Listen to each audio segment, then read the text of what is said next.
দিনটা ছিল 29 তারিখ এপ্রিল মাস, 29শে এপ্রিল। তো সেই দিনটা আমার কাজ ছিল বরগেছিয়া সাদেশপুর। তো আমরা সকাল সকাল, আমরা বলতে আমি একাই একাই মানে গিয়েছিলাম। তো একা সকাল সকাল আমি বেরিয়ে পড়েছিলাম, প্রায় 8:30 9টার সময় করে আমি বেরিয়েছিলাম। তো আমাকে ইনভাইট করেছিল, প্লাস আমার কিছু কাজও ছিল, তার জন্য আমি বেরিয়ে পড়েছিলাম। আর এখন আমি স্কুটিতে আছি। এবার স্কুটিতে আমার এক হাতে ভিডিও করার একটুখানি সমস্যা হচ্ছিল। তো সকাল থেকে ফোন করছিল আমার বন্ধু তন্ময় আমাকে, কিন্তু আমার একটু লেট হয়ে গেছিলো সেদিনকে, তার জন্য একটু জোরে স্কুটি চালাচ্ছি। তো এই পৌঁছে গেছি দেখো। তো ওদের আজকে ভেন্যুতে মানে অনুষ্ঠান ছিল বাড়িতে, তাই জন্য কিছু হয় না।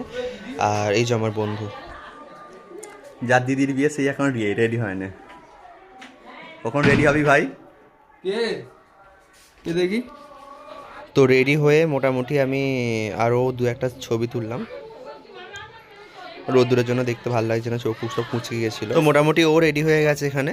তো আমি আমার গাড়ি ঢুকে দিলাম ওদের বাড়িতে, মানে ওদের বাড়িতে গাড়িটা পুরোপুরি স্ট্যান্ড করে দিলাম, দিয়ে ওর গাড়ি করেই বেরিয়ে যাচ্ছিলাম।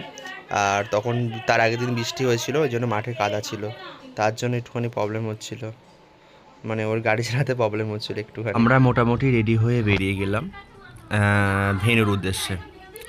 তো মেন আপনাদের সঙ্গে আলাপ করানো হয় না, এটা আমার বন্ধু, বন্ধু বলতে কি বেস্ট ফ্রেন্ড তন্ময়। তো ওদের বাড়িতেই আজকে বিয়ে ছিল, ওর দিদির বিয়ে, মানে ওর মাসির মেয়ের বিয়ে ছিল।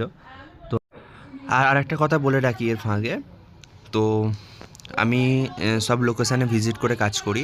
যে কোনো লোকেশানে ভিজিট করে কাজ করার জন্য আমাকে অবশ্যই বুকিং করতে পারো। আর আমার কন্ট্যাক্ট নাম্বার তো অবশ্যই জানো। ব্রাইডাল বুকিং মানে শুরু হয়ে গেছে, 2026 সালে পর্যন্ত বুকিং হয়েছে, তো তোমরা খুব তাড়াতাড়ি বুকিং করো।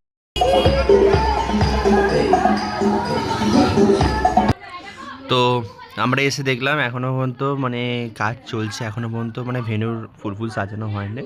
তো ভেন্যুটার নাম হচ্ছে দাস ভবন। এখানে ফটোশ্যুট চলছে, এখন ব্রাইডের ফটোশ্যুট চলছে। আর এটা হচ্ছে তন্ময়ের ছোট বোন, এই যেখানে ফটোশ্যুট হচ্ছে সব। খুব ভালো লাগছিল, মানে পুরো নিজেদের মতন একটা মানে মনে হচ্ছিল। তো আমরা এখন যেখানে ব্রাইড বসবে তার ডেকোরেশন করছিল, তো সেখানের জন্যই ওপরে উঠলাম। তো ডেকোরেশন তখনও রেডি হচ্ছিল, ডেকোরেশন কমপ্লিট হয়নি। নিচু এখানে সব ডেকোরেশন। নেক্সট পার্ট দেখার জন্য আমার চ্যানেলটা অবশ্যই সাবস্ক্রাইব করে রাখুন, আর কমেন্ট করে জানান আমার এরম ভিডিও আপনাদের ভালো লাগছে কিনা। তো তারপরে আমরা দুটো ছবি তুলে চলে এলাম।